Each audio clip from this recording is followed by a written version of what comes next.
This podcast represents my opinion and the opinion of my guests. This is not medical advice, and I am not establishing a patient-physician relationship with any listener. The content here should not be taken as medical advice. The content here is for informational purposes only. And because each patient is so unique, please consult your healthcare professional for any medical questions you may have.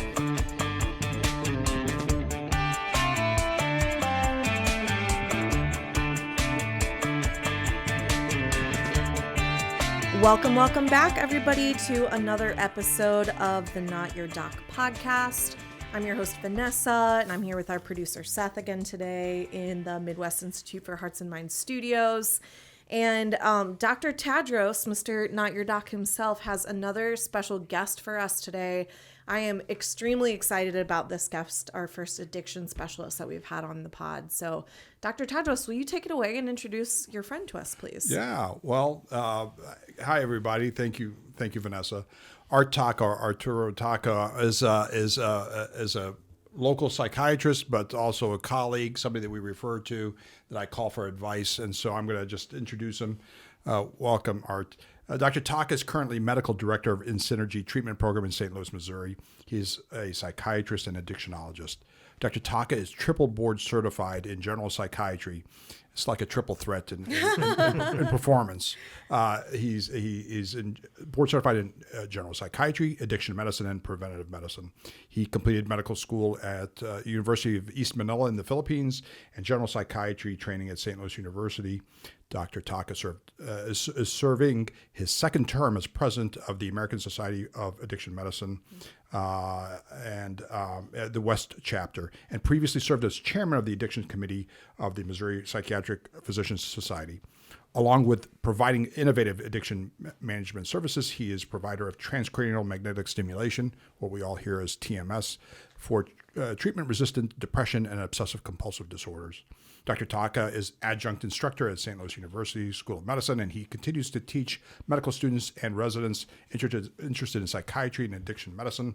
I just want to add a couple of other things. He's also medical director of Restore Brain TMS and also a TMS provider, transcranial magnetic stimulation provider at Greenbrook TMS here in St. Louis. Welcome, Art. Thanks for having me, Dr. Tadros. Thank you for making time. Yeah, of course, for you. I just realized after listening that I'm doing too many things. Yeah, you're doing a lot of things. If anybody ever wants, Art will be happy to send you his multi-page CV just to impress the rest of you.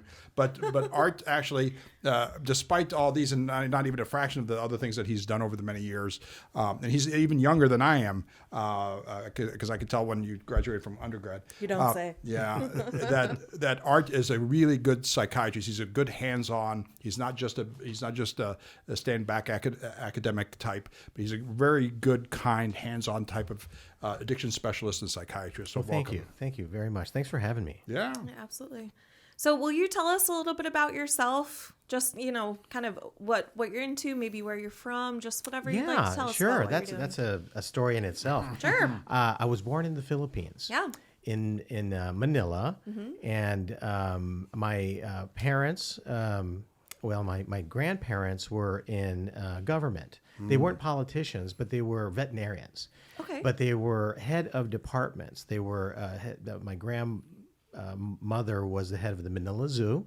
And my grandfather established something called the Veterinary Inspection Board, sort of like the USDA. They would inspect all the meats and things like that. So they got close to a lot of politicians, obviously. Late 60s, there was a very bright young politician who became president, Ferdinand Marcos. Yeah. Unfortunately, power got to his brain and wanted to stay in power and became the dictator. And so what he did was he jailed all of his opposition, whatever, the other party, right? Yeah. We were unfortunately on the other party, right? Sort of like the Republicans, Democrats, Sure. So, and we were close to one very popular senator, Benigno Aquino. He was a family friend. And he was number one. He was probably going to be the next president of the Philippines, but he jailed him first. Yeah. And then became enemy number one. that's right. Okay. And anybody associated with the Liberal Party or Benigno Aquino was also investigated, arrested, tortured, Wow. possibly killed. Yeah. My father was arrested because of our close association with the Aquino family. And fortunately, he was released, but after that, me and my brothers, my father said it was just too dangerous for us to stay, so we migrated here, and we applied for a political asylum, and we were granted a political asylum. Wow. My grandparents lost their positions, obviously, and stayed in the Philippines, but my father, we migrated here. And he got a position, a training position at the old Homer G. Phillips Hospital, if you know where that is, State Hospital, yeah, as a urologist. And he didn't want to be a urologist. And back then, the foreign graduates couldn't pick and choose. They just assigned you a specialty? Well, the only things that was left over, believe it or not, at that time was surgical specialties for some reason. Okay. And he wanted to be just a regular internist. Yeah. But urology was available. He took it, and he became a great urologist. But that's how we came here. And he continued to,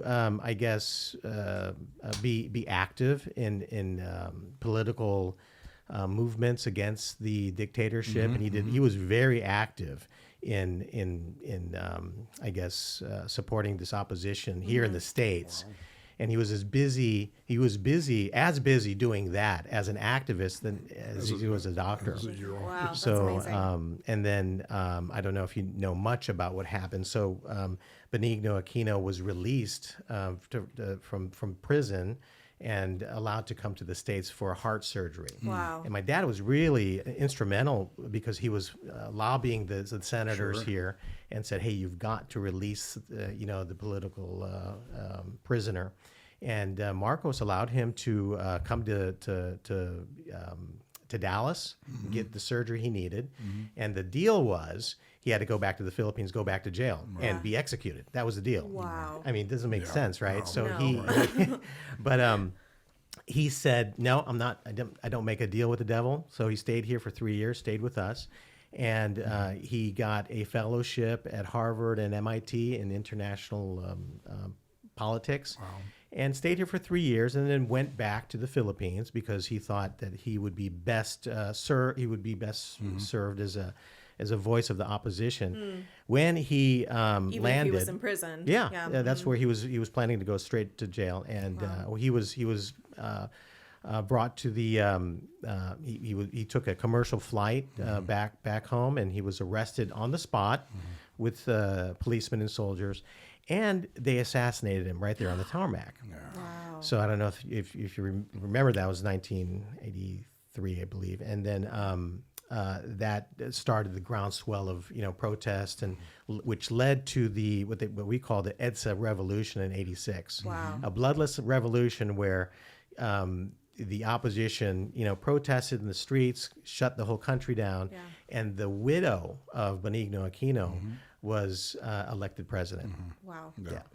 So after the change of governments, we were, refugees, so we had to go back to the Philippines because technically we were just, political presidents. And when we got there, it was just terrible. I was 16 years old. I'm like, oh my gosh, this is a terrible, I grew up here, my formative years. Yeah. And I said, oh man. And so my father saw that and said, he was offered some positions in government, but nothing close to what a surgeon could make here in the United States. So he negotiated a kind of plan where he continued his political work here, and was able to practice here. And he was given a position at the United Nations for 1 peso a year for all his work. So basically, it was just a honorary position, but it allowed him to stay here and continue to work with the Philippine government. And for you guys to stay here. And for us to stay here and enjoy stuff. Yeah. But I ended up going back to medical school there because it was we had a lot of support. And and ended up coming back here. I met my wife. I brought my wife back here. She was my classmate, and now we're here. We're back here, and we travel back and forth as much as we can. The stories that this is my high school. This is during my high school years and right after my high school years. So I remember bits and pieces, and now it's more clear. It's once again, we need people who've lived it in order to teach our kids. Because it's much more memorable than what's on a paper or what's on the newspapers thousands of miles away. So wow, it's dramatic. Yeah. That's pretty So incredible. that was kind of my story. Yeah. Okay, so let's kind of Glad we fast asked. forward to psychiatry and addiction. What what spawned your interest in psychiatry, and then tell us a little bit I love about this story. I love this question because in medical school, if you can imagine, I don't know if you can imagine, but medicine in third world countries it's totally different. Yes. We have People to. don't realize this, but it's very true. It's totally different. I mean, we don't have. Sometimes we had to pay for our. As a medical student, I had to pay for my patients' blood test because they didn't have any money. Yeah. So we're like, okay, I'll take care of it. Don't worry, we need this blood test. So we emphasized physical exams. We had to really listen and touch and feel and look at the patient and smell the patient. I mean, we used every sense, right? Because we didn't have MRIs. Because those are free resources. Right. It was your brain. Right. Okay. So Wow. I go through medical school and nothing really appealed to me. Internal medicine, surgery, OB, nothing was like whatever. Psychiatry was not even on the radar. Yeah. It was considered to be like a kind of a vacation. You just a softer specialty, right? And especially we didn't have a lot of therapeutics, especially in a third world country. Right. And they don't do a good job. It's cultural all over the world. They don't talk about their feelings. They don't talk about depression. They don't, it's more of a moral failing, right? Yes. So what we saw in the units were really sick, psychopathology. They were really, really bad. Here in the States? No, in the In Philippines. So when you saw a schizophrenic, you saw a schizophrenic schizophrenic that was not full-blown, treated for years. Yeah, full-blown. There's no early intervention. Yes. So it was my first day on my last rotation, and we would take our patients at 6 a.m, get the patients up, bring them to the parking lot, and exercise. We would do jumping jacks, right? So I was assigned to this patient, and this patient was floridly psychotic and got into my face, and it was just totally delusional and threatening and just saying all these kind of paranoid things. And before I could say, holy shit, what the hell is going on here? He was taken away and into the dark halls of our psych ward by the psych techs. And I'm like, what the hell was that? Yeah. What kind of sickness? I mean, I knew it was an illness. I mean, obviously is it a brain thing? Is it and I'm like, wow, I cannot explain what happened. Yeah. Okay. So a couple days later, we're doing exercise, and that same person comes out completely normal. I mean, at that time, I had a conversation with this person, and ended up he went to college, and I think he was an accountant or something. He had a psychotic break. Yeah. And he was telling me about his family and his education. I said, "Oh my God, what happened to you?" He goes, I don't remember, but they gave me some shots, and I feel fine now, and that appealed to me. Wow. The mystery of what just happened. I mean, in surgery, you cut things out, you're fixed. Yep. In internal medicine, you look at the labs, you can change things. In OB, you catch the baby and everybody's happy, right? I could not explain what happened. That mystery appealed to me, and I'm like, tell me more. What therapeutic? We did ECT bedside there, without anesthesia. Wow. And Art is talking about stuff that our patients, our listeners have never ever heard. Yeah. Can't even imagine. Of course. Some of this is movie like. But for Art, these are dramatic, and unfortunately, it's all too common. In other countries, and also back in the 50s and before in the States, we had it. that's developing world medicine, and Absolutely. that's what we were back in the 50s and before.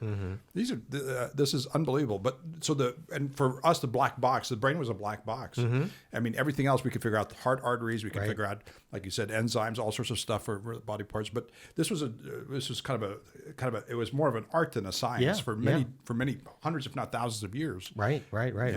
And we're still we're trying to catch up. Right, I mean, we are. we're still psychiatry is still kind of lagging in a lot of ways. It does. You know.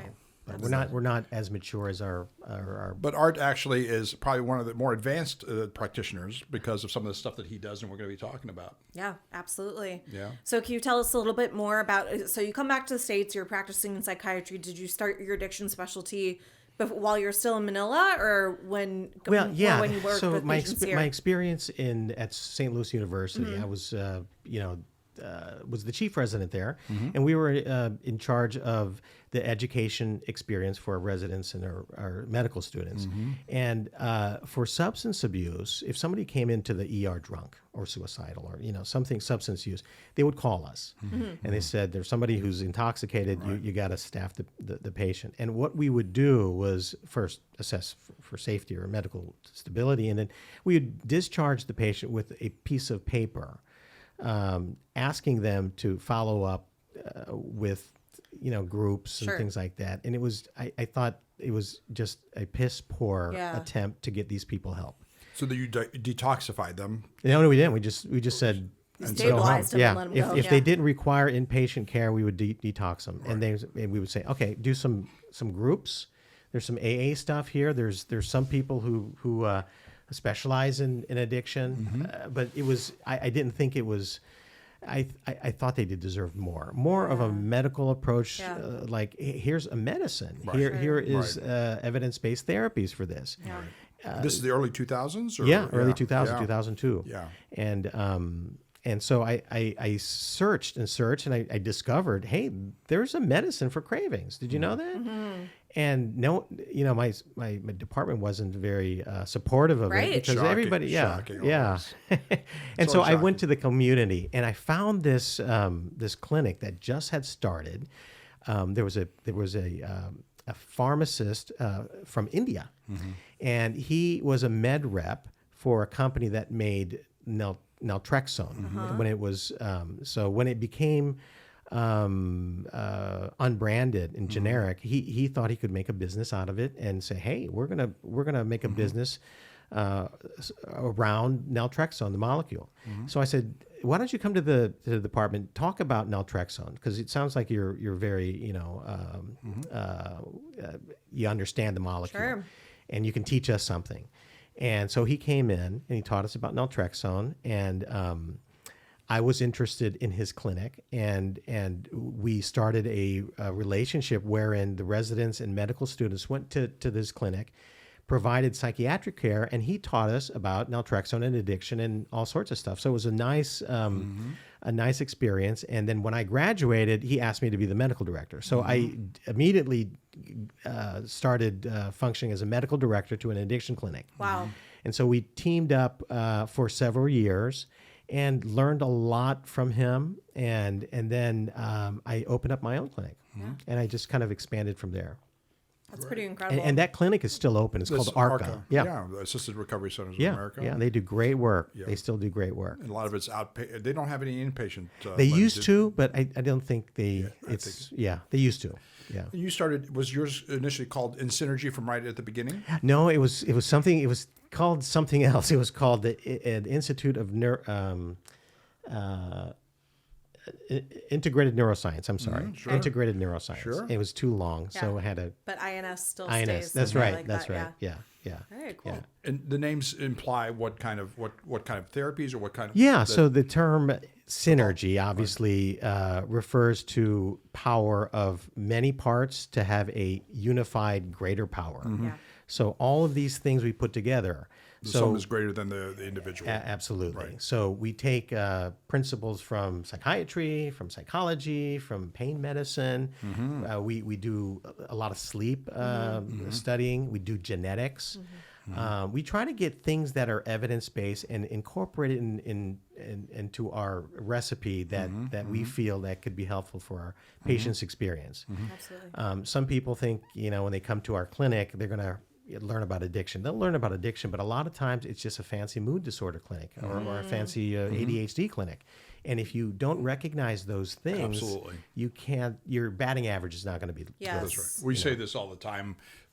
Ketamine in our clinic is just a small tool. Yeah, absolutely. There's a lot of stuff that if you've thought you've had therapy, I tend to recommend different type of therapy, all sorts of stuff. But absolutely, you need a whole armamentarium of stuff to help people out. Yeah, absolutely. So, so I'd like to pick up with a question. Actually, I think it's really interesting how, learning about naltrexone was very interesting and integral to sort of your understanding of the treatment of addiction. It seems like right around that time, and even still, like in the recovery community, there's kind of a divide on whether or not medication assisted rehab and recovery is real recovery. Like it's trading one addiction for another. So what are your thoughts around that, and how do you frame that up to patients and their families? Let me jump back. I want to make sure you remember that question, but I want to make sure about some of the terms about addiction and some of the other things. Please. Because sometimes, not as with the opioid crisis, et cetera, everything's an addiction. You're addicted to cocaine as like candy. So can you talk about just what are addictions? And certainly they coexist with a lot of everything else known to mankind, mental health and stuff like that. So we're trying to get away from using the term addiction now, just because of its pejorative message and feeling, right? So you don't want to call somebody an addict or I'm addicted. We're trying to use terms like substance use disorder. Right? And then we can determine, is it mild, moderate, severe? And based on our DSM criteria, how many check marks you have, then you can call it, I've got an opiate use disorder, severe, right? Okay. And all these these check marks refer to how much disability you have with family, work, and social. And then it for the first time, craving has been included in the definition of substance use disorder. That's very interesting. Historically, we used to have terms like dependence and abuse and which one, misuse. I think generally. We refer to, quote, and we still use addiction, it's when addiction, the brain is the organ of the dysfunction. And so when you have a dysfunctional brain, then what does the brain do? It helps with behavior. So it's not uncommon that you have a dysfunctional brain, then you have the behaviors. So if you take any of these historical definitions of addiction, you're going to have dependence, abuse, craving, withdrawal, and then all the behaviors.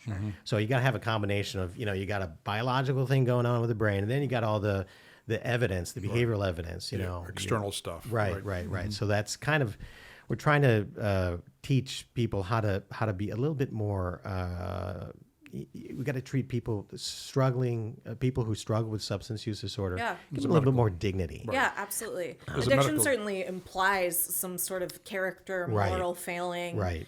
And in a permanent state of being, too. And a lot of societies and countries treat it as a legal issue. You end up in the legal system as much, if not much more than the medical system. Absolutely. And sometimes it's the only way you can get medical care is to be part of the legal system first and then get medical care. Yeah, absolutely. But if you're a dependent person in the Philippines of some sort of substance, here it comes.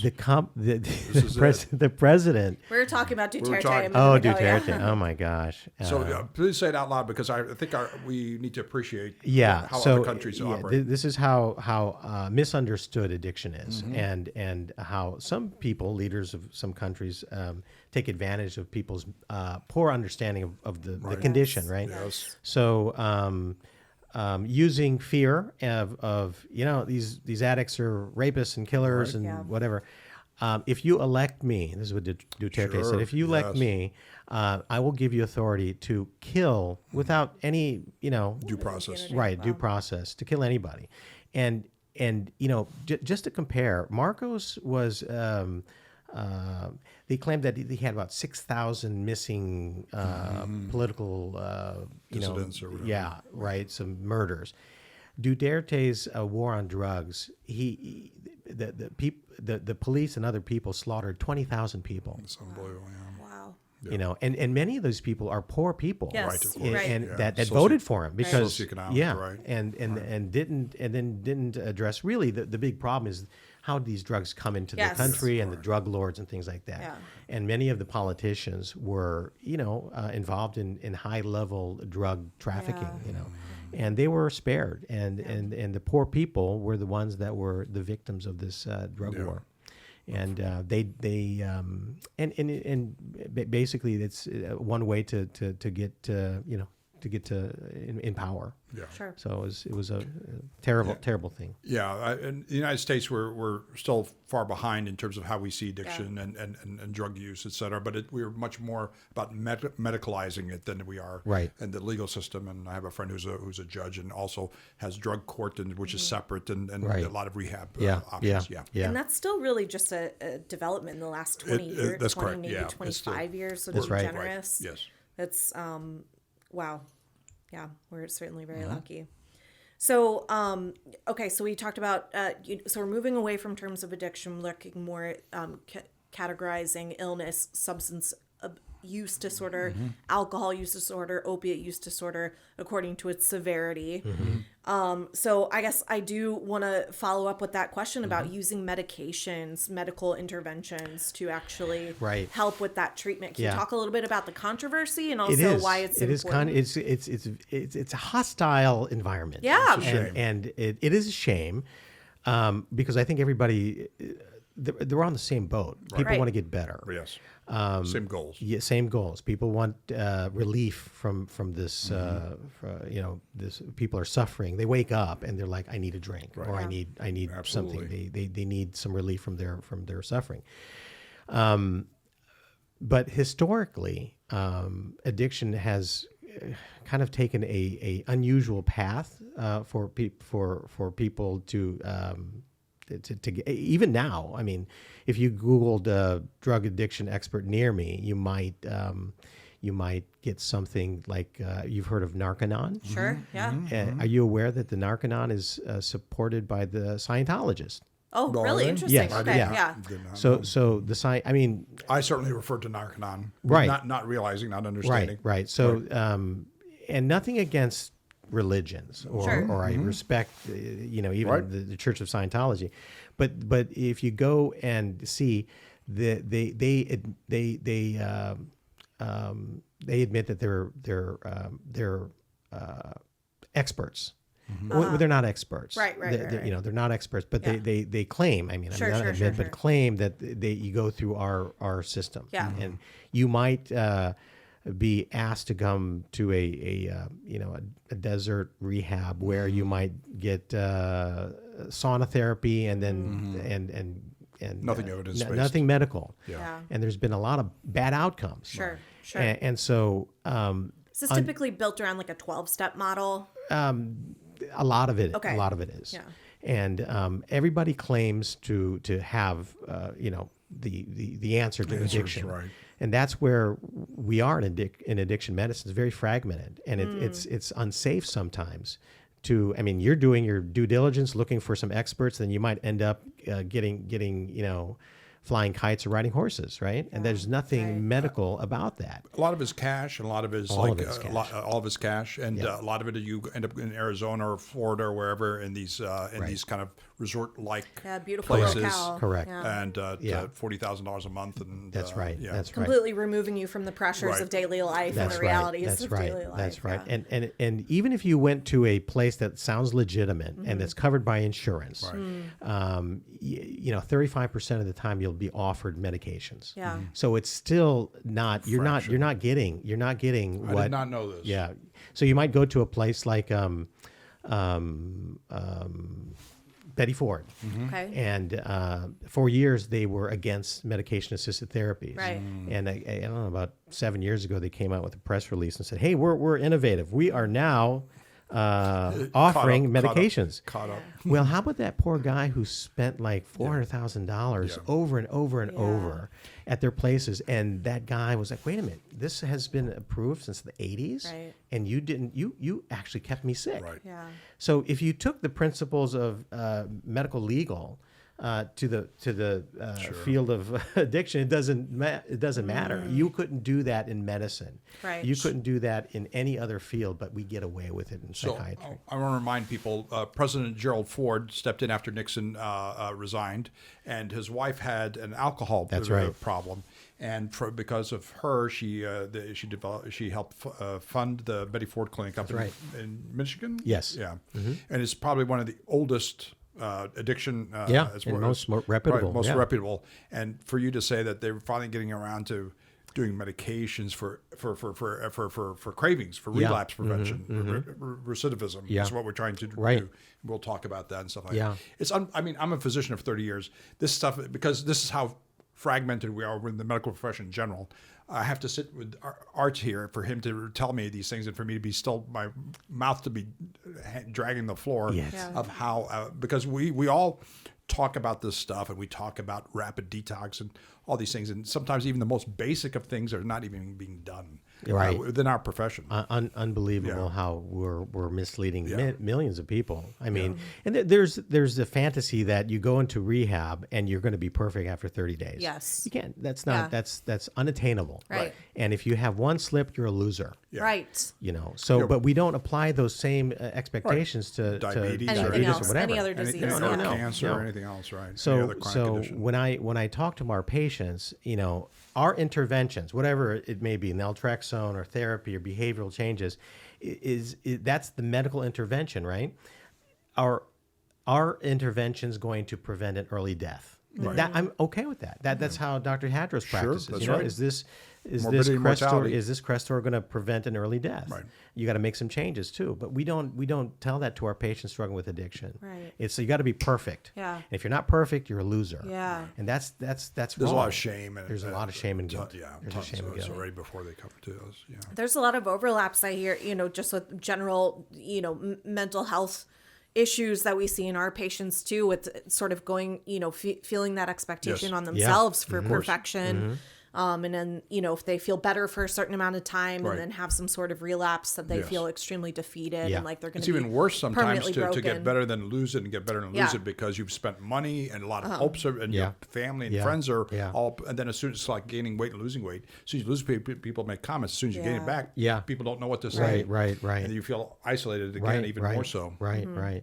Yeah, and it's also an obstacle for people to get into treatment, because if you can think about it, you're like, I want to get treatment, but they're expecting me to be sober. I can't be sober, Right? So I'm not going to go, Right? Yeah. And it's just hard, and, you know. And when people come into the clinic, and sometimes they're still drinking or using, and they're intoxicated, I still high five them. Yeah. Because you know how hard it is to show up? Yeah. They can turn around at any time on the way up to the steps, pressing that elevator, and, you know, they could, at any moment they can turn around, which a lot of people have described. They're like, I sat in the parking lot. Because they wake up one morning and say, this is enough, I've had it. And so there's a window when they're open to asking for help and potentially accepting help, and then it closes very quickly. Yeah. And I mean sometimes it's hours later if they're not.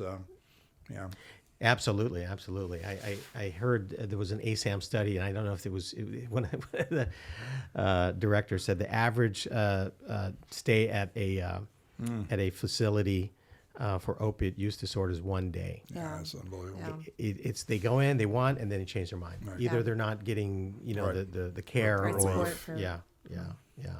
I want to ask a question then about detox and withdrawal, because I think that's a really, I mean, obviously people are terrified of going through that. Yeah. And then also there might be other people who think that they can soldier it themselves and do it at home completely unsupported. Can you talk about that process and why it's such a medically and psychologically vulnerable time period for people? For alcohol or opiates? Let's say alcohol. Well, Is that okay? Can you we talk about addiction and then or use disorders, and then so there's the acute detox, and can you tell us the stages of getting better?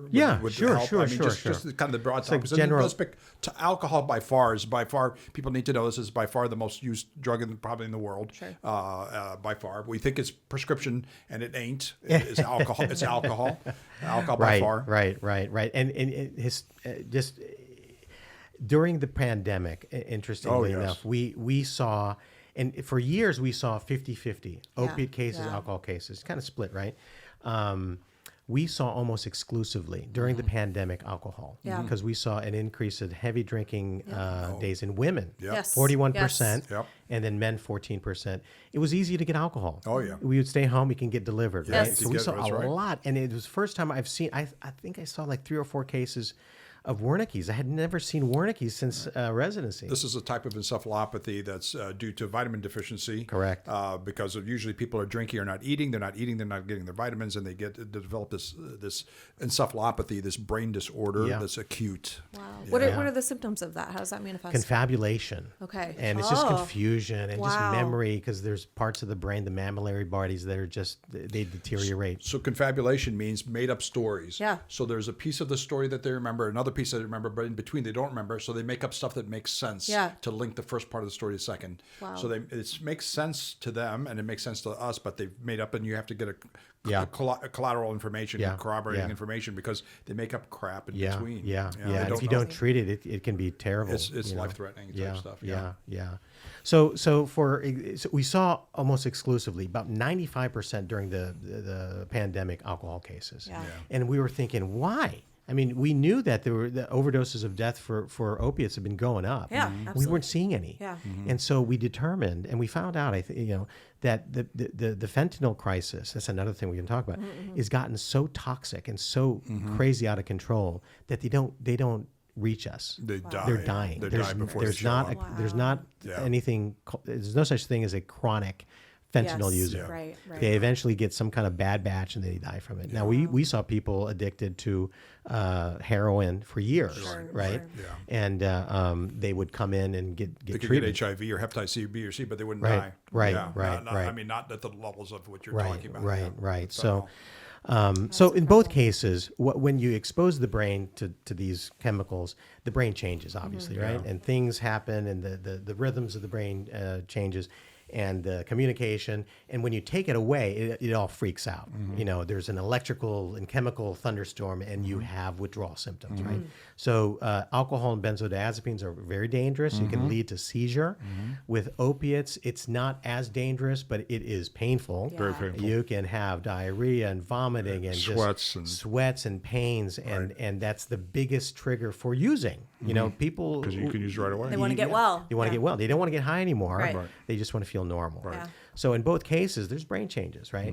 So it's important to detox these people carefully, sometimes with medical supervision. But what we do wrong in a lot of facilities is detox and discharge. Yes. And people don't realize, especially with opiates, that the brain is if you detox, it's clean, okay, but it's upregulated, and they're very, very hypersensitive. So you've heard these stories over and over again. So and so was doing great, and was found in a hotel with a needle in his arm. Yep. Right. It only took a fraction of what they were used to, before, and they honestly just fall asleep and pass out. So it's important that when you detox, you offer them protection afterwards. And so is that a medication? Is that being engaged in some kind of therapy? So and the medication would be naltrexone, buprenorphine, methadone. Right. And there is an opinion whether or not supplying them with replacement medicines are you really sober? Sure. So in Canada and other places, they give you is it heroin or heroin, is it heroin? Yeah. So heroin and clean needles. Clean needles exchanges. And so that they and the people stay alive. Harm reduction. That's right. Harm reduction. So if you get your clean needles from us, then you have a chance. They're engaged with therapy, because every time you're not doing it. That's not the technique. That's a government. Yes. So that's we don't dispense heroin. Yeah. But it is in certain some. Is it evidence based up there in Canada and stuff like absolutely. For harm reduction, it works. Yeah. And you know how much it costs to treat a hepatitis case? $1 million. Oh my gosh. So it's easier it's very cheap. Yes. It's cheaper to give people needles Clean needle, and then have them come in and stop the spread of hepatitis. Sure. And that was the thing. A couple of years ago, I was asked to come talk to the people in Indiana about the worst. They had the worst. They had a cluster. I heard about Yeah, that, and because they, their government were I guess very conservative about needle exchange. Yeah. They saw that spread so fast, and so I was asked to talk to the governor. So I got there, and the governor had just been asked to be the running mate for the president. Oh, Pence? Yeah, okay. But there I we did are. get to talk to some of the senators, and they were interested in some strategies and they eventually put the needle exchange program, and it helped decrease the spread of. It had the highest rate of HIV in the world. Yes. Higher than sub-Saharan Africa, which is hard to beat. Yeah, and it was because of deep feelings about absolutely. and a lot of That people you're condoning drug use if Right. you supply clean needles. So we want to differentiate. Evidence-based medicine is steps away from legal issues, from ethical issues, and from religious issues, because this is the stuff that works or doesn't work, and then this informs families and informs politicians about policy. So policy is not the same thing as science, and once again, and which shouldn't be. Not automatically everything that's scientifically proven or disproven should become policy or et cetera. But we want to inform. We want to give the people in power and charge, parents, everything from parents to governors, evidence-based stuff that works and doesn't work, and then they can make choices from there, informed decisions that are well informed. Absolutely, absolutely, big difference. Sometimes the policies lag. Yes, Right. policy Behind the science. Almost always. Almost always. Yeah. Or it starts off with a really, counterintuitive negative policy that has to be corrected. But yeah, Sure. these are unbelievable stories. I'm sitting 2 feet away from you, and I'm like, it's pretty my amazing ears stuff. are red, and I'm all flushed in my face because I'm like, I can't believe I'm hearing all this stuff. Yeah, It can be frustrating. Well, it's beyond frustrating. God bless you for sticking it out. But anyway, so we wanted to talk some more about what you do and how you do it. Yeah, absolutely. So, we kind of talked about the medical interventions. Can you talk about the importance of psychiatry in treating addiction and sort of the interplay with those? So psychiatry and pain management, I guess. How those two things sort of come together. So the substance use can often just be a form of self-medication to deal with those things. It is a symptom of perhaps other things. And we do a really good job at determining what, and so we follow a few paths that kind of give us the best shot at helping the person reduce his or her suffering. Sure. So if you can imagine, people come in, they complain of depression, right? So the first thing is, what type of depression is this? And it's very, very important because there's a couple types of depression out there. So is it a reactive depression from some kind of environmental thing?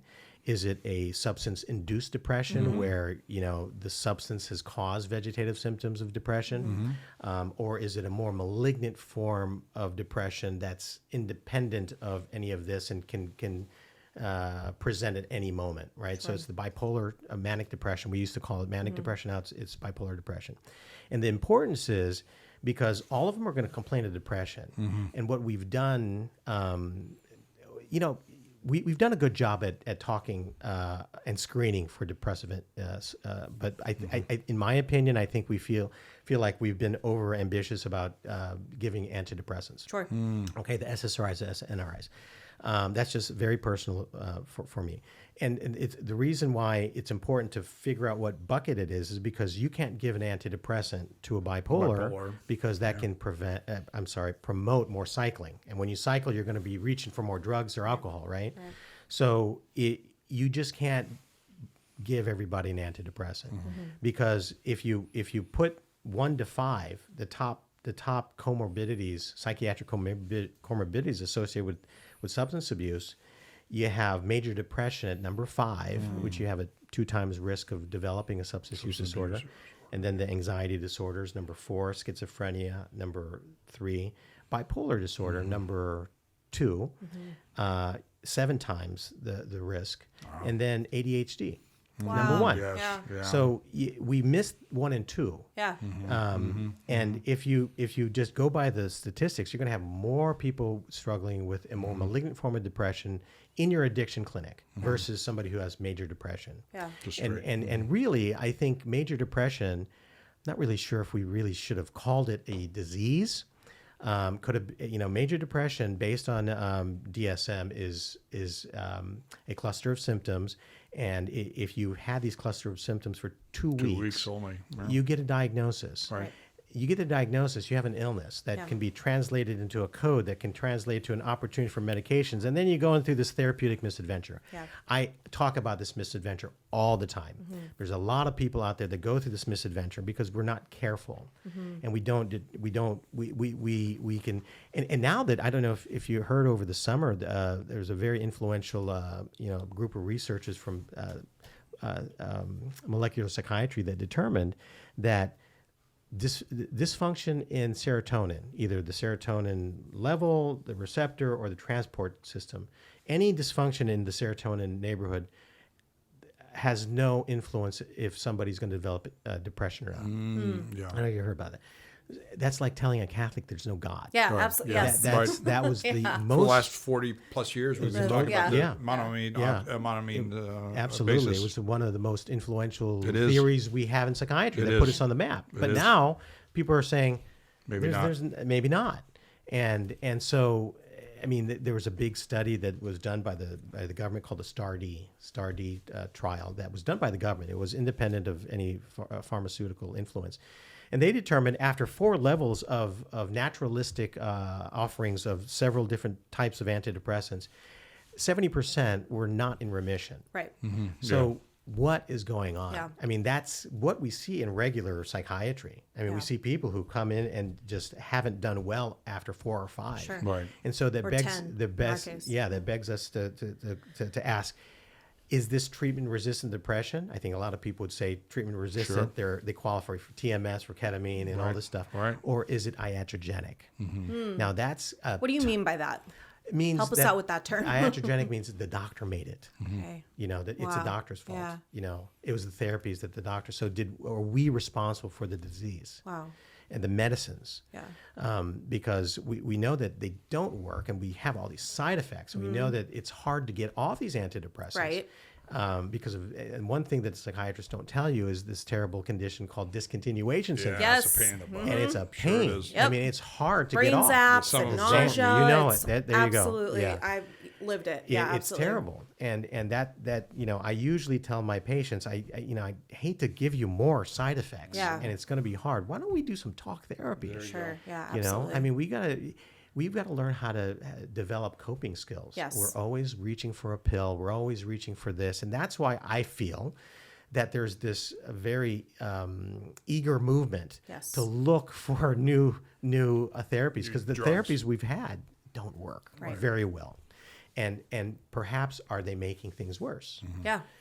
I mean, that's where I stand, because I'm looking. I'm very, and I'm not a conspiracy theorist. No. Okay? No, certainly not. I look at evidence based, and I think psychiatry has been kind of protected, and people are like, they just kind of do what they do, and it's kind of an art, right? You kind of, when they layer things on top of each other, they know it.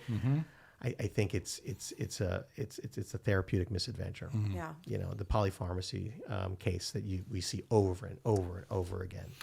We certainly, whenever people come to us for ketamine, that's what I do for an hour and a half, to talk to them about almost everything but ketamine. Ketamine is a small piece of it. But to talk to them, and usually you're right. The studies have shown if you've tried 2 SSRIs, no reason to try a third. I mean, it drops off very rapidly. If you've not been successful, it drops off very rapidly. You should not be trying a third SSRI. And the issue that we run into is that people have not been diagnosed with personality disorders or Right. ADHD or trauma. Right. I mean, there's so many things that So are many things. that end up where they're being partially treated, partly treated with SSRIs, or it doesn't help at all, and then they come here to us, and we're saying there's other things. It's not that people have not tried That's and not right. followed through. It's just They're trying their best. the paradigm, the models that we've been using for, I said 40 years, and it's a lot more than that, since probably the 70s, and is probably wrong, probably incorrect or incomplete at best. Yeah, we have to look at it again. Incomplete is I think best, so. yeah. I think we did a good job in trying to encourage people to talk about their feelings. Right. Yeah. But then I believe we just got overambitious.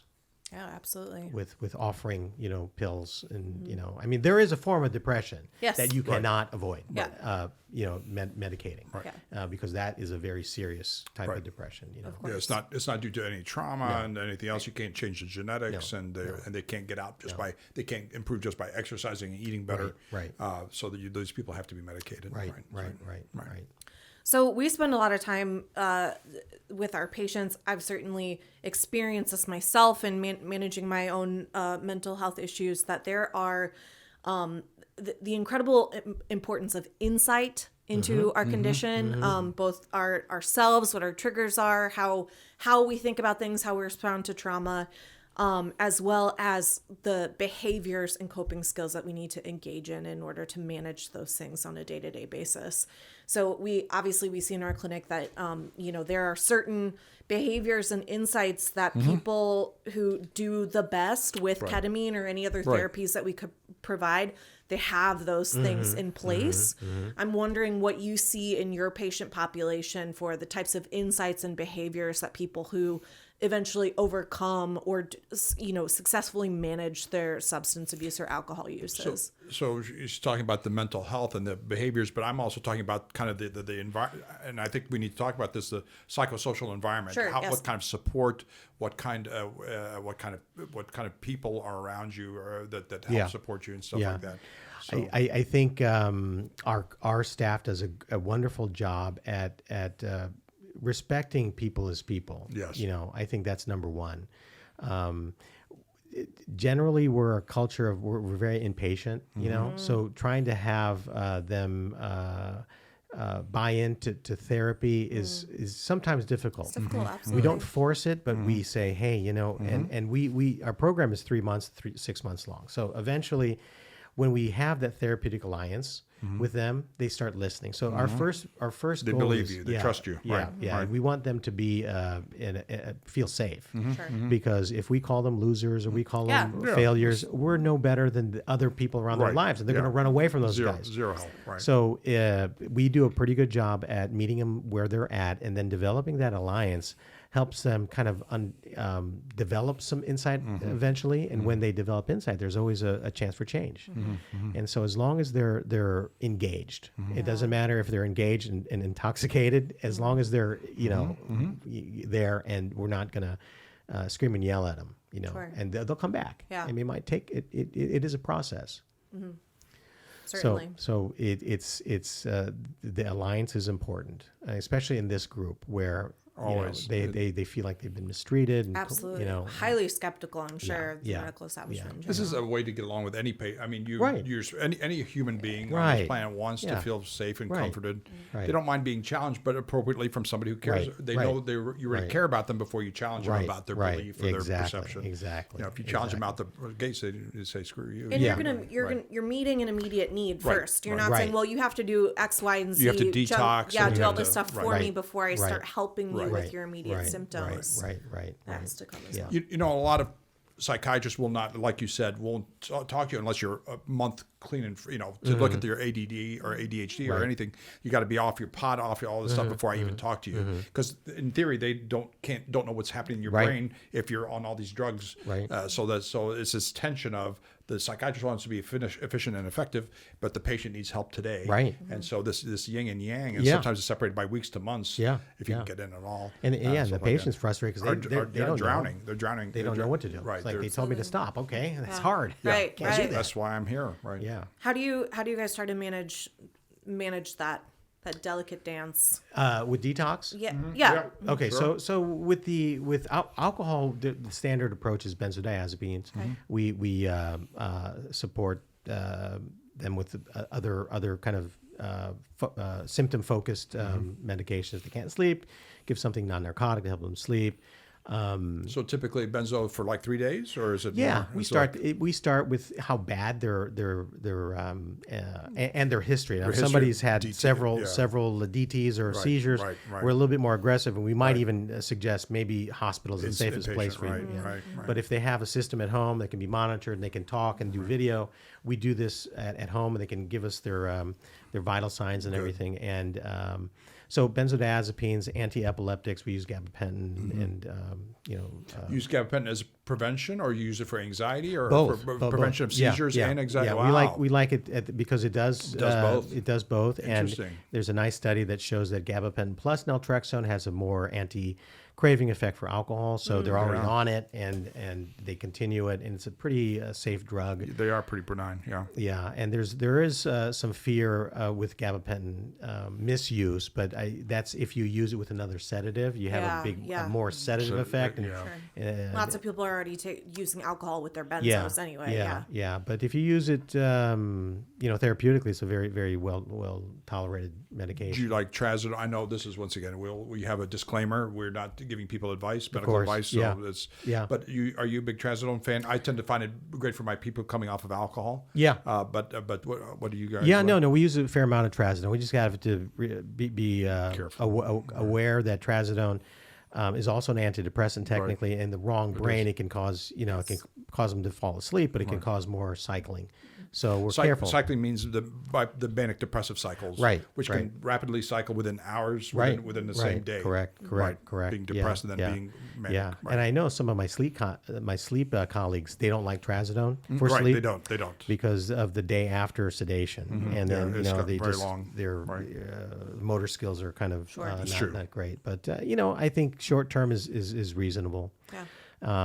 And then we transition them to a naltrexone perhaps, or another Anti-craving, anti-craving medication. anti-relapse. There's a medicine called Vivitrol, which is a once a month injection, which takes care of the non-compliance issue. Yeah. And that is used for both opiates and alcohol. Yes. Okay, So interesting. we do a fair amount of Vivitrol in our Yes. clinic because not too many people do that, and it's covered by insurance, and it's covered by Medicaid, That's and it's just not as accepted yet. It's Why do you think that is? well, back to the argument that are we treating a drug problem with a Yeah, drug? trading one for the other. Okay. Or people should white knuckle through their recovery. Yeah, or absolutely not. It's a crutch. And do you believe any amount of white knuckling is acceptable? I'm going to say no from my standpoint. Do you believe in any? We'll talk about alcohol. We'll talk about narcotics. Is there any amount of white knuckling to show how much of a stud or studette you are? Well, there's a little bit of benefit when people feel the pain of something and they don't want to go back to it. Exactly. Yeah, it can be And instructive. so we remind them, hey, you remember the last time you went to withdrawal, Yeah. so you don't want to go there. So you kind of remind them how tough it can be. Right. White knuckle, but no, absolutely not. You don't want to have people. Right. You don't want to give somebody an aspirin after they have a heart attack. Sure, yeah. It's like, hey, let's prevent that, right? Yeah. Right. So.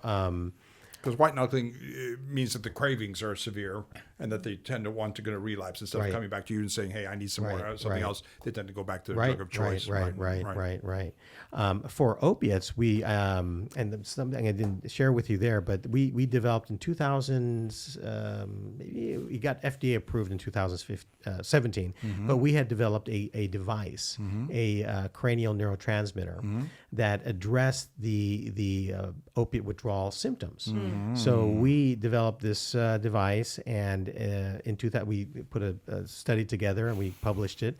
And in 2017, it was cleared by the FDA. I think I saw a picture of this on your website. Can you describe what it's like for our listeners, just so they can kind of get a mental image? Sure. Of how it works? The name of the device, now there's several devices out there right now. It's called, the one that we developed is called the Bridge. And I theorize that, because the reason why I was thinking about this is because we would detox people from opiates. And when I noticed that the symptoms of opiate withdrawal was so it was a broad spectrum of symptoms from anxiety, from diarrhea, from sweating, from All sorts of autonomic dysfunction. Discharge. Right. And so it was confusing because all this stuff was happening at the same time. But Dr. Tadros is right. It was an autonomic thing. I said, maybe is there a way we can flip the autonomic nervous system from hyper to parasympathetic, from sympathetic to parasympathetic, right? Wow. And what would be the nerves involved in that?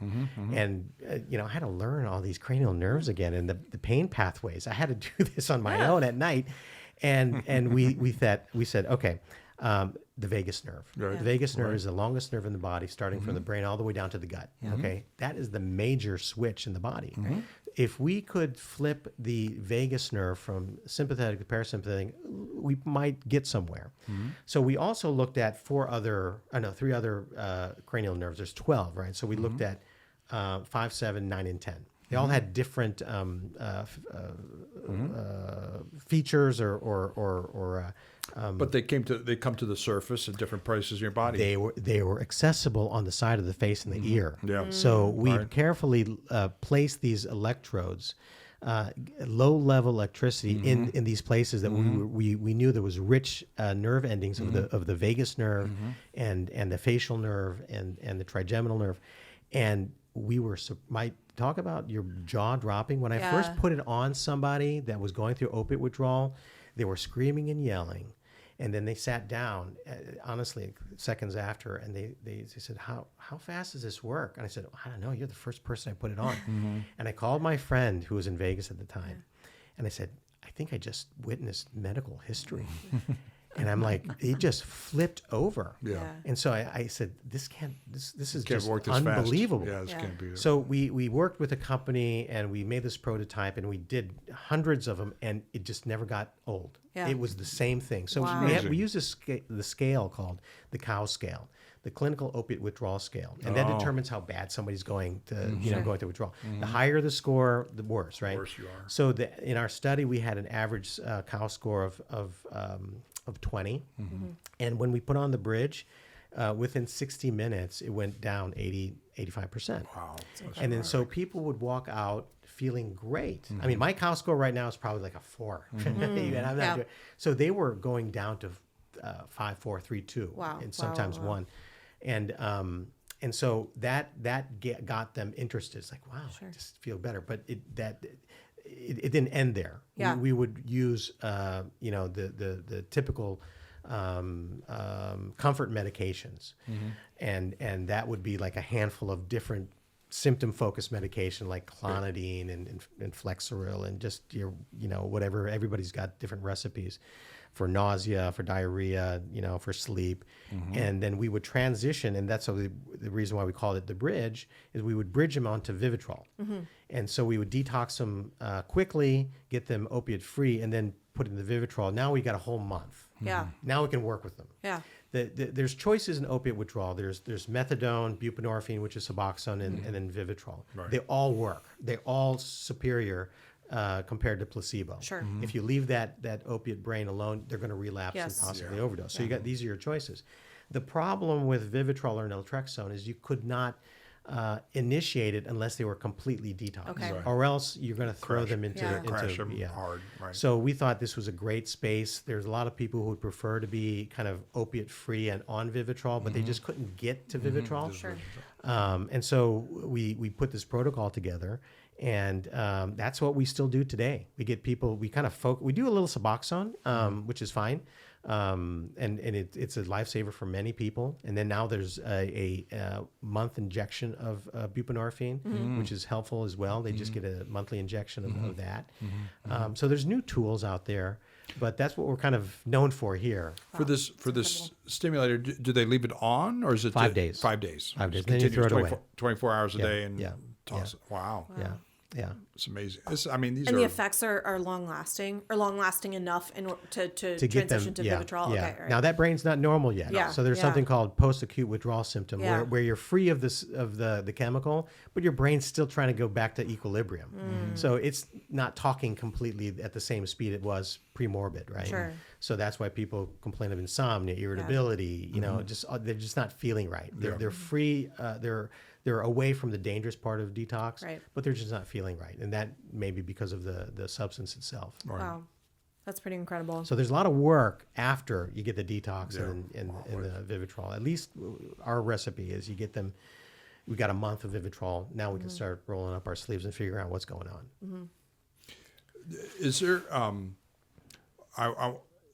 Whenever I've heard that for narcotic use disorder, these people have an issue for the rest of their life, that they need to be on something potentially for the rest of their life. Is this true? And and the same thing with alcohol. In the old days, we used to say, once an alcoholic, always an alcoholic. You're just you're Right. dry. You A know, drink away. you're always. You still have the tendencies, the Right. behaviors. You're just not drinking. Right, So right. can you explain Yeah, some of this? there's a little truth to that, but it's not that they're a dry drunk. There's reasons why people are unhappy and looking for alcohol, right? So what we also do is we do genetic testing. It's getting kind of popular now, Yeah. And it's covered by insurance, and there's a couple companies that do a really good psychiatric panel or profile. So this is not just pharmacogenomics for the drugs and how they interact with your enzymes in your body. Is that That's half of it. part of it? Yeah, okay. that's half of it. There's another piece that I have not heard about then. So okay. that's Please called the tell me. pharmacokinetics, how your body metabolizes drugs. Right. Sometimes it's helpful. Yeah, I but don't find this very helpful. Yeah. Right. What I focus on is the pharmacodynamics. It's how a certain drug will respond to you. Interesting. So there's things that can predict response to naltrexone. There's a gene called OPRM1, which means that they got this one opiate gene that just kind of acts a little different. And when you tickle it, you get a more reward kind of response, and you kind of like the alcohol or opiate. So you're at risk for liking these things, right? Gotcha. But if you block it with naltrexone, you have a more anti-craving effect. Yeah. So it's a good and bad thing. So Right. if we identify that, we can say, oh, now it makes sense that your Yeah. brain likes alcohol. But guess what? As long as you're going to have this exaggerated kind of anti-craving effect where people say, it just turns off the lights for me. That's incredible. Yeah. Because they could dose it before they go out to dinner with friends and Yeah, stuff, and they they could. have zero. They don't have a craving. Yeah. Even though there's triggers all around them. Right. The crab, because just looking at the visual cues can stimulate this whole process of endorphin release, and you're like, oh my, I'm salivating. Yeah, salivating for Yeah. the drink. Right. Yeah. So that's one, and then there's one thing. If I didn't do anything except psychiatry, there's this one signal that's really revolutionized the way I've treated depressed patient, and it's MTHFR. I don't know if you've ever heard of that. Yeah. Methyl tetrahydrofolate reductase. There you go. Yeah. And for it's the Monday, Thursday, Friday gene. Yeah. Okay? MTHFR. I've never thought about that. Yeah, for us good Catholic boys, that's how we do it. And really, it's a very old signal, and it's very cheap to do. I mean, if you wanted to do it for blood, $20 if you want to do it from a lab. But it points to a deficiency in how you break down folic acid. Folic acid is a B vitamin, right? So folic acid gets broken down to L-methylfolate, and the methyl part of that methylfolate is needed as a methyl donor for DNA to do its stuff. It needs a power supply, right? And if it doesn't have it, some of the stuff in the DNA won't happen, translation and transcription, right? That's why we give a lot of folic acid to our pregnant patients, because we don't want this process to be breaking down while they're producing in right. your life. Yeah, absolutely. And it prevents neural tube defects, miscarriages, and things like that. Now, if you had miscarriage after miscarriage after miscarriage, your OB may order an MTHFR on top of other things. And I've talked to some OBs, and they don't feel like it's been a slam dunk anymore, but historically that's the story for MTHFR. Well, you take that process to synthesis of neurotransmitters. So the theory is the same retarded process in developing serotonin, the dopamine, and norepinephrine that's important for neurotransmission. There's a deficiency there. So what I have discovered, and it was just one patient, and I threw everything at him. I did ECT and nothing helped. And I said, I don't know what else to do. There's something in the closet. And he responded like that. And I'm like, wow, what is that? I thought it was mania because it was so clear. Yeah. But it was sustained. And so the MTHFR wasn't available back then. So I asked him to do a 23andMe, and he was MTHFR. And then I started testing everybody.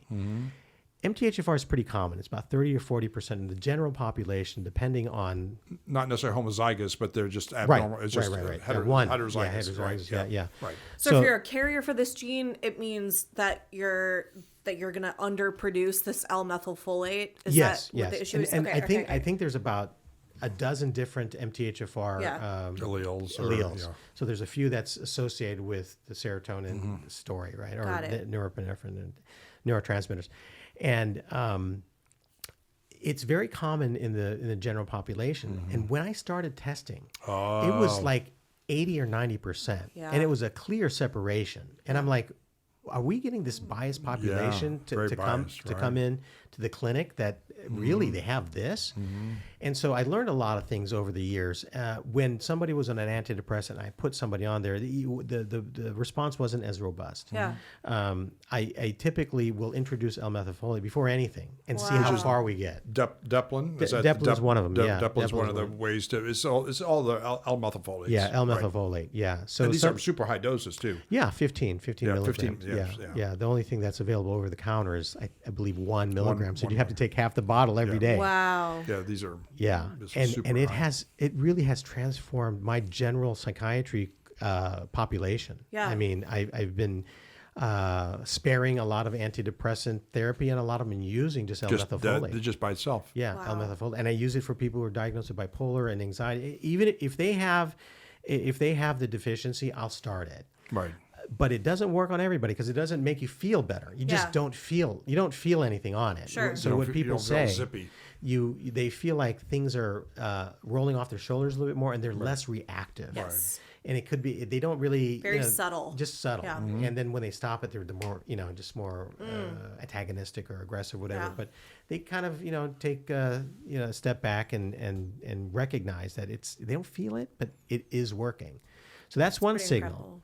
And then there's a signal that I've always, we learned in medical school, COMT, Yeah. the COMT gene, where that describes how we metabolize dopamine. And some people metabolize dopamine way too fast. Okay. So if you can imagine somebody has MTHFR, low levels of dopamine, the low dopamine is getting gobbled up too fast Yeah. with COMT, that's double trouble. Yeah. And That so supercharges their craving for. they're looking Yeah. they're looking for environmental hits. sources for Okay. dopamine Yeah. and endorphin. Wow. And they're a little hyperactive. Yeah. And that's why when we give dopamine to hyperactive people, they become normal. Yeah. Right? So you got to get that sweet spot. If you go too much, then you get hyper. If you're too low, you're hyper. But you need the sweet spot. So that goes back to the dopamine theory of addiction, where we thought that there was this one gene signal called DRD2 that was the addiction gene. It was a reward deficiency syndrome where people had DRD2 deficiency in the dopamine neighborhood. They're looking for dopamine, and that leads to endorphin. Or no, obviously the backwards. Endorphin leading to dopamine and then reward. So that, if you can imagine these endorphin junkies looking for whatever, it could be jumping out of airplanes or riding wheelies. right. It doesn't have to be drugs. They're right. getting into that sweet spot. Now, if the brain kind of discovers alcohol or cocaine or marijuana, even they're like, that's a real easy, fast way to do it, and really, it's their dopamine deficiency. Right. So the genetics tells us, it gives me a head start, It gives total a head hint, start a to go. hint, right. Yeah. None of these, and this is important because no one test tells you everything. That's why we still have to talk to the patient, Yeah. observe the patient, talk to their relatives and stuff, and about behavior, past history. Because I don't have to ask a person with a heart attack about everything. I can look at their numbers, I can look at their cath, I can look at their echo, and I can understand some stuff about them. But psychiatry, you still have to talk to the patient Yes. in addition Yeah. to the pharmacodynamic Yeah, stuff. absolutely. And there's this. I want to trademark this term called therapeutic misadventure because it's something that I have patients who come to me for the first time, and to your point, Dr. Tadros, you have to talk to the patient and you expect the patient to talk to you about their issue. But there's a lot of people in psychiatry who come to, they're forced to see the doctor and they don't want to talk. Yeah. Because they've been kind of Right. through this misadventure. Yep. Yeah, sure. They've been And burned. they just do not want to talk. I had this patient early in my career who came with the caseworker for like 3 or 4 months, did not talk to me and just refused to talk. And she wasn't mute. She wasn't, had any kind of cognitive issues. She just thought, I'm the 8th psychiatrist. They have put me in the hospital Right. so many times. I'm here with my caseworker. Yeah. I just have Again, to be I can't here. trust this person, can't and trust they're this not going to one. help me. No. Why should I talk? Yeah. I'm here. If I don't go to the doctor, I'm going to have my kids taken away or something like Wow. that. And it happens a lot. that there's this mistrust. Yeah, And there is. it's because they're victims of this therapeutic misadventure that happens all too often here. Absolutely. You're an example of somebody who thinks about the patient, thinks about the context, still does high-tech stuff within psychiatry, still does high-tech stuff, and still thinks about the patient again afterwards, not just after the high-tech stuff, but kind of pieces it all together and gives people a sense of comfort that you're stepping in the shit Right. with them, you're stepping in the mud with them, Yeah. and you're going to help dig them out. You're not going to sit and wallow together forever, but that you have a deadline, you have something you want them to be better, not just to barely hold on to dear life, but you're going to get them better with their help and some other techniques. It's synergy when you put everything together. Synergy, beautifully said. It's in synergy. Yeah. Beautifully said. I know thank we've you. got to wrap here in just a second. I wanted to ask you just one last question. You mentioned marijuana there at the end. We see that a lot with our patients, a lot of self-medicating with marijuana to Not only a lot, it's actually fallen off the radar screen where people just say, okay, just don't use too much marijuana, and then you just move on as if it's not a problem. And this is even people with developing brains, it's still, even though it's become legal for pleasure, it's still not legal for under 18. I don't even know what I don't even know. Or 21 now, 21? I think. 21. So, but it's a humongous deal, and I've talked to a therapist out in Colorado where they've been doing it for a lot longer. And she says, she's a therapist, she's not a psychiatrist. She says, listen, I tell the parents for these kids, I said, listen, you're paying us this much money to do this, but they're smoking, 3 times a day, 5 times a day. You're going to have to help us here. But could you talk more about marijuana and what it's doing with our population and the population that you see? Yeah. Because How does it complicate what you're trying to do? Obviously. Marijuana, cannabis has an interesting history. I was asked to do when it first got authorized for medical marijuana. The Missouri Psychiatric Association asked me can you teach us about what this is? What do we have to look for? And it has a very interesting history. It really does. Going back to when the colonial visitors came here, and they were expected to have land for tobacco and land for hemp. And you couldn't do that unless you had hemp and tobacco. And then you gave taxes to the motherland and the whole revolution stuff. Like that, But it was part of life. Yeah. And for eons and eons. Culture. Yeah. I mean, even in I don't want to say prehistoric Chinese history, but way back in those times in the those dynasties. Yeah. Oh gosh. Right. Evidence of hemp being used as a common tool for lots of stuff. We have cannabinoid receptors in our brain too, and stuff like that, which is important. Yeah. I think people that there is something that receives the stuff that you can smoke or eat or whatever. Which gives us another question, but please go on. No, please. absolutely. And then something happened in the 19th century where people in government here in the United States were threatened by the hemp industry, and the people who were in power that made the people who were involved in the timber industry that made paper and the newspapers, they all kind of got together and said, we got to put this down. Yeah. And then they came up and they kind of vilified marijuana, and there was a lot of racist overtones, undertones with that movement which led to the Dangerous Drug Act, which led to the categorization of marijuana being Schedule 1, and it's confusing. Yes. Because you saw Bill Clinton say, I did it, but I didn't inhale. Right. And then years later, Obama said, well, yeah, I inhaled. Wasn't that the point? So there was a change in public opinion. I mean, quickly, right? And then we're seeing it now. I mean, I never thought I would ever see, almost a celebration of paraphernalia and whatever. And it wasn't because physicians were banging on state capitals saying, "Please legalize this stuff. Our patients need this stuff." It was not because physicians most physicians led the charge. No. Right. It took a different path. A sociocultural correction. It was. Right. It was. Right. It was very much so. I mean, the stance for ASAM and the APA and the AMA is, we've got to really monitor this. Now we're living with it. Yep. We've got to talk about the risks. We've got to talk about everything, just like alcohol, just like opioids, whatever. It just took a path, a unscientific path for very so. And so there's a lot of questions for us. I mean, if I supported medical marijuana to a patient, recommended that, and that patient becomes psychotic and jumps off a bridge, is my medical malpractice going to cover that? Right. Medical malpractice are not. They're going to say, well, no, it's federally illegal. Right.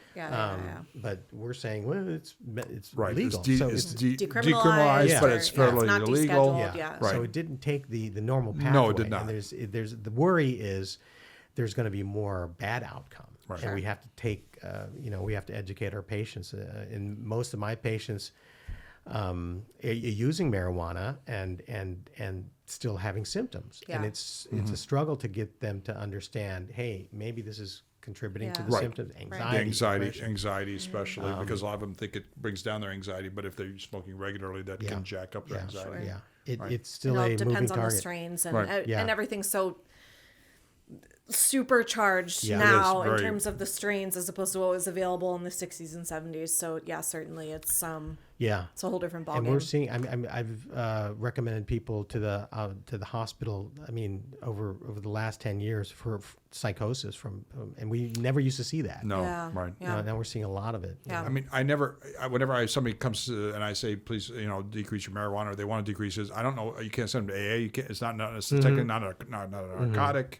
So they kind of fall. They kind of fall in the gaps between the timbers here about where to send them to help them, because it's very psychological. It's not physically addicting, but it's psychologically addicting.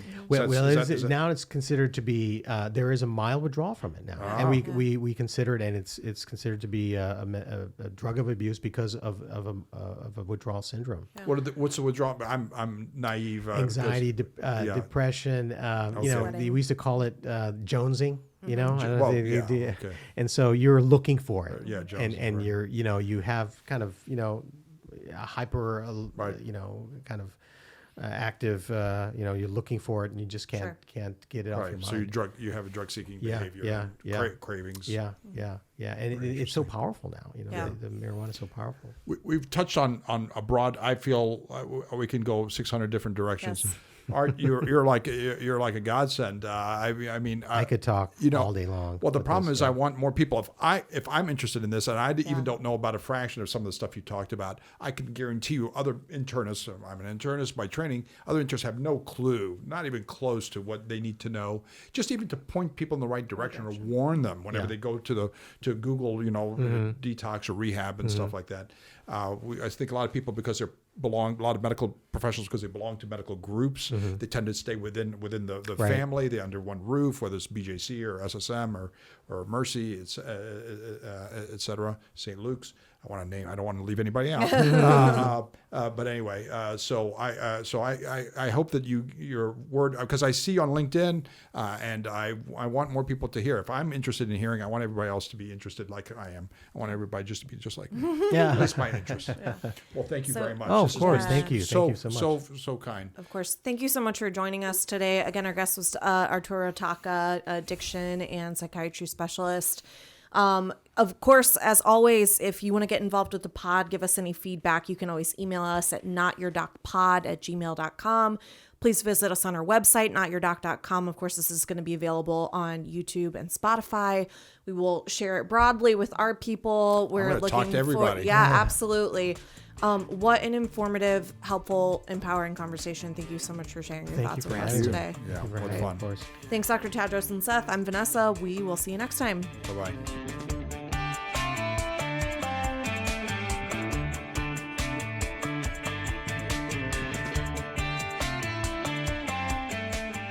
This previous podcast represents my opinions and the opinions of my guests. This is not medical advice, and I'm not establishing a physician-patient relationship with any listener. The content here should not be taken as medical advice. The content here is for informational purposes only, and because each patient is so unique, please consult your healthcare professional for any medical questions that you may have.